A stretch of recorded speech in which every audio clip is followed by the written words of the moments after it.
Hi guys. Well, there's a lot of you that ask me who inspires me, and there's a lot of people that inspire me in this world. The list is very long, but let's start with the people that I create my business with, Victor and Amanda. They're truly inspiring with the way that they choose to create a business, and we create this business together. And every single day is full of inspiration.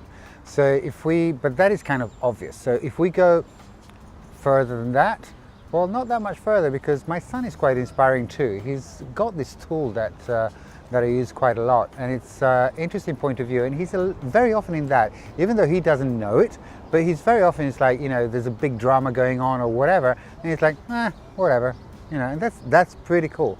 So how much can we learn from kids when they actually being something that we have to actually think and do things to actually get to that space, and finally we get there, when in fact we actually had it as kids. So kids, if you're watching this, don't lose this. It's a great gift. Then we go to the obvious. People expect me to talk about photographers that inspire me. One photographer that inspires me a lot is a great friend of mine, Albert Watson, and I've been with him through a long journey through Morocco when he was actually shooting his book Morocco. And so we spent 3 months all together, going from the deep south of the Sahara Desert in Morocco and driving or flying all the way up to the north, and seeing him just capture moments, but not in a way as a street photographer does. So he would see something that nobody else saw in a team of maybe 10, 12 people. Nobody saw this little kid that had a little lizard in his hand in the middle of the desert.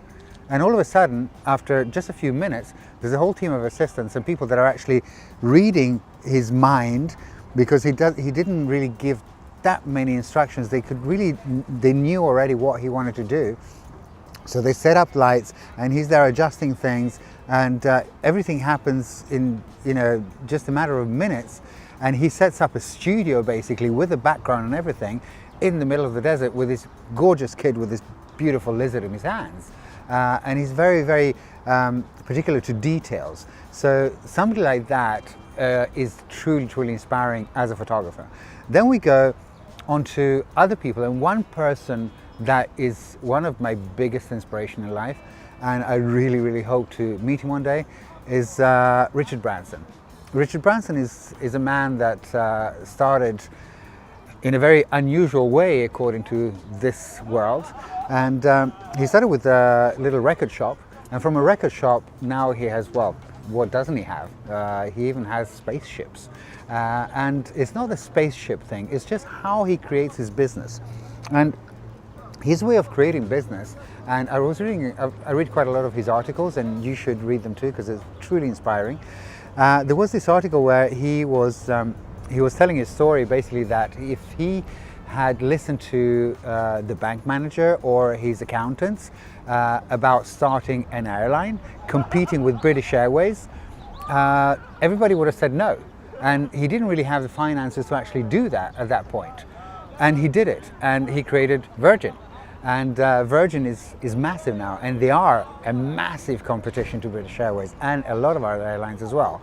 And it's not only that. I mean, he has insurance companies, he has banks, he has telephone companies, and what doesn't he have? Then he's got this space project to bring people, everybody, as long as they have shitloads of money, I guess, into space, and to see our beautiful planet up from space.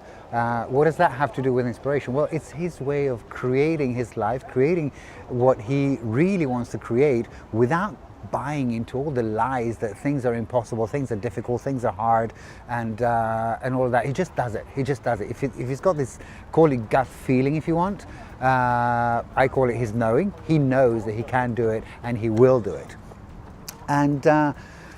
And you just look around, in your everyday life, and there's things that can inspire you everywhere. I'm here by the water, and there's this beautiful tree, autumn in Stockholm. You can see it in the reflection here maybe, and all these beautiful colors, and that is inspiration for maybe a picture, or just a visual. You don't need to create something to to receive the inspiration. You can just be inspired to have something great in your life, to have a great moment. I remember meeting another person that is actually a great inspiration. He's one of the icons of photography. His name is Hiro, and Japanese photographer that used to assist another one of my great idols, Irving Penn. And we had a chat in New York many years ago, and he was telling me that he's a photographer, so and his wife is not.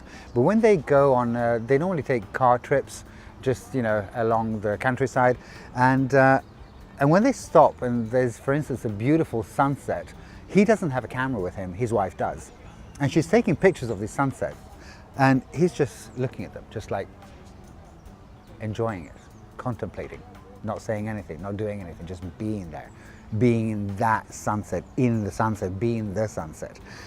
And his wife is getting really upset with him, saying, Hiro, why don't you take pictures? It's beautiful, look. And he would say, well, because that I cannot capture with a camera. There's some pictures that must be captured with a camera, and other pictures that must be captured just with you, with your energy, and just live them. So how much of a great inspiration is that for anybody, even if you're not a photographer? That for me is inspiration. And just look around, and you wake up in the morning, first thing you see, and just ask the question, how can this inspire me? In fact, don't even ask the question, just perceive whatever inspiration that can bring to your life. No matter if it's for cooking a meal, no matter if it's for creating a picture, writing a book, or whatever it is, there's inspiration all over the world. So for those of you that keep asking me that question, the only thing that I can say is just learn how to see. Just learn how to see and perceive and be all of that. And if some creation shows up, great. If it doesn't, great. So I hope this was interesting, at least, and I hope to see you again soon. Bye-bye.